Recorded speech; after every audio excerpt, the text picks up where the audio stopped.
విషయం మీరు వెళ్ళండి అన్న. ఇప్పుడు మన ఛానల్లో నేను ఒక పర్సనల్ మన విషయం ఒకటి మాట్లాడాలన్నా, ఒక 2 నిమిషాలు ఒక నిమిషం నేను మాట్లాడతా. ఎందుకంటే అన్న లాస్ట్ టైం మనం ఇద్దరం కూర్చొని ఇంటర్వ్యూ చేసినాం.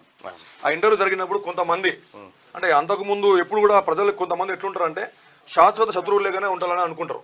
ఇప్పుడు మేము యువత కోసం ప్రజల కోసం కొట్లాడతాం. ఏదైనా సమస్య వచ్చినప్పుడు మాకు నచ్చకపోతే, భావాలు నచ్చకపోతే విమర్శిస్తాం, డెఫినెట్గా విమర్శిస్తాం. అక్కడ ఏ దోస్తాను ఉండదు, ఏం లాలచి పని ఉండదు. ఇంకేదైనా అవసరం వచ్చిన సమస్య వచ్చినప్పుడు, ప్రాబ్లం వచ్చినప్పుడు ఎస్ ఇది చేస్తారని అనుకున్నప్పుడు మేము మీ దగ్గర కావచ్చు, గవర్నమెంట్ దగ్గర వస్తాం. మన ఇద్దరం కూర్చొని మాట్లాడినప్పుడు చాలా మంది, నేను ఎవరికి ఇండివిజువల్గా నేను రిప్లై చేయలే, కానీ మీ క్యూ న్యూస్ ద్వారా నేను ఒకటే విషయం చెప్పాలనుకుంటున్నా. మేము ప్రజల కోసం, యువత కోసం పనిచేసేటోళ్ళం. ఎవరైతే ప్రజల కోసం, యువత కోసం పనిచేయడానికి ముందుకొస్తారో, చేయగలుగుతారో, బరాబర్ వాళ్ళతో చేయగలుగుతాం. ఆ రోజు మీతో కూడా నేను మాట్లాడి నాకు కొన్ని డౌట్స్ ఉన్నాయి, మీరు క్లియర్ చేయమని అడిగిన. మీరు బరాబర్ వచ్చిర్రు.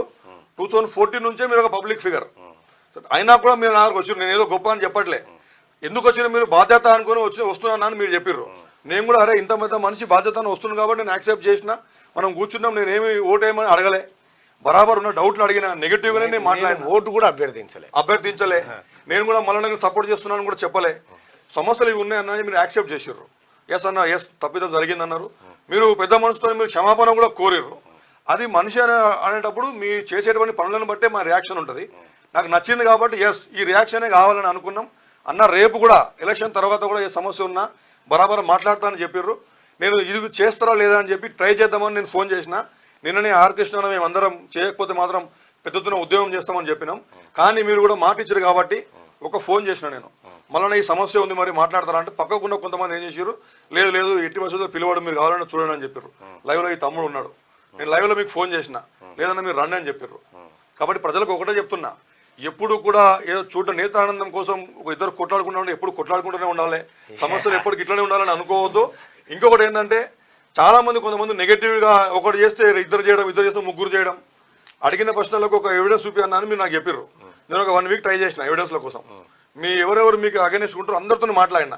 అరే భయ్ ఒక ఎవిడెన్స్ ఇవ్వండి రా, వెనకాల తీసుకుంటాడు రా భయ్, నేను కొట్లాడతారా భయ్ అని చెప్పిన. మరి ఎవరు కూడా ఎవిడెన్స్ ఇవ్వలే.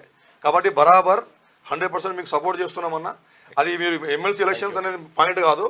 ప్రజల గుండెల్లో తీర్మానం మల్లన్న అంటే ఒక మార్క్ ఉంది. నిన్న కూడా అదే మాట్లాడుకున్నాం మేము అందరము. మీరు ఆ మార్క్ మీకు అతిపెద్ద పదవి, దాంట్లో మీరు కొనసాగాలని కోరుకుంటున్నాను. డెఫినెట్ గా మీకు సపోర్ట్ ఉంటుంది. Thank you. ఆ మైక్ ఇస్తే మేము continue. Thank you so much. Right, నమస్తే అందరికీ.